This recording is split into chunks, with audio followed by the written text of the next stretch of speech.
看气象，关注天气，知冷暖，享受生活。观众朋友们，晚上好。受到东云云带的影响，今天白天我市天空云量较多，并且达到了阴天的程度。由于光照很差呢，气温也是有所下降的。在今天下午14点，城区气温呢大多是在7度左右，较昨天降低了5到6度。预计今天夜间我市将有零星的雨夹雪。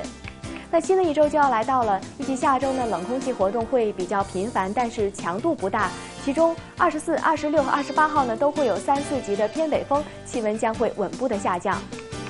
在明天早晨上班上学的时候，天气为阴天见多云，微风，气温是1到3度。那早上出行的时候一定要注意防寒保暖。而傍晚天气是以多云为主的，偏北风2、3级，气温是6到4度，天气仍然偏冷。再来看一看其他时段的具体预报。今天夜间阴天见多云，有零星小雨夹雪，南转北风1、2级，最低气温是1度。明天白天阴天，北部地区有零星小雪转多云，偏北风2、3见4级，最高气温是8度。明天白天天空云量较多，风力稍大，那早晚的气温呢是比较低的。总体看来天气偏冷，您在外出的时候一定要注意添衣保暖。在未来2天，我市没有明显的降雪和大风的天气，这样的天气条件呢是有利于车辆的保洁，所以是比较适宜大家擦洗车辆的。京城第一锅，请您收看全国主要城市。 See by the opposition, including royalists, the urban middle class elite, and union activists.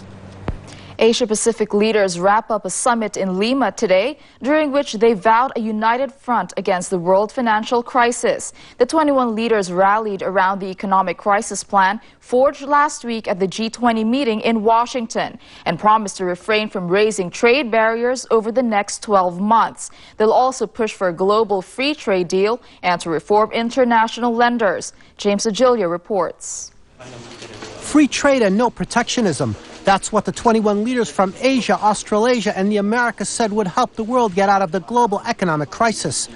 And they committed to try to reach a breakthrough in the stalled Doha round of trade talks before the end of this year. The leaders argued their case with free trade success stories.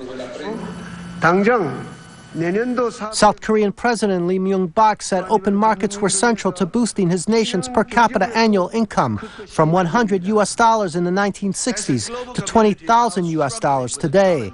Canadian Prime Minister Stephen Harper, who signed free trade agreements with Peru and Colombia, said the North American Free Trade Agreement has tripled trade and created 40 million jobs. We cannot allow ourselves to turn back.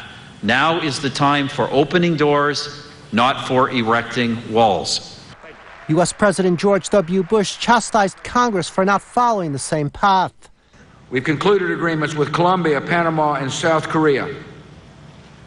And it is extremely disappointing that the United States Congress adjourned without passing these 3 great agreements. And that may not change. U.S. President-elect Barack Obama and the Democratic-controlled Congress are wary of those bilateral and global trade agreements. The negotiations to conclude the World Trade Organization's long-suffering Doha round of global trade talks started 7 years ago, but it is still far from completed and has suffered a number of setbacks. The leaders also supported overhauls of the International Monetary Fund and the World Bank at a time when more countries need emergency bailouts to avert economic devastation.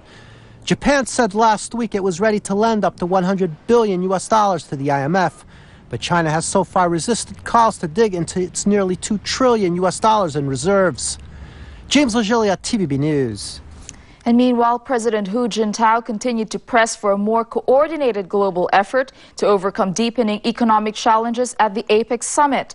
And Hong Kong Chief Executive Donald Tsang called on world leaders not to retreat from commitments to further liberalize trade and investment. Emma Jones reports.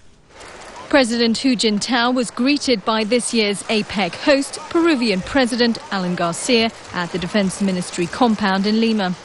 At an unofficial summit meeting in the Peruvian capital, President Hu Jintao urged the APEC business community to have more confidence and to make a coordinated effort to overcome economic challenges. To play its part and to help achieve its development, Hu said China needs an international environment of peace, stability and cooperation and will contribute its part to fostering such an environment. President Hu met with Peru's Chinese embassy staff. Chief Executive Donald Zhang was also present. There, who spoke about China's development, saying despite the long road ahead, Chinese people will unswervingly carry forward reform and opening up. In his address to APEC leaders, Chief Executive Donald Tsang appealed to them not to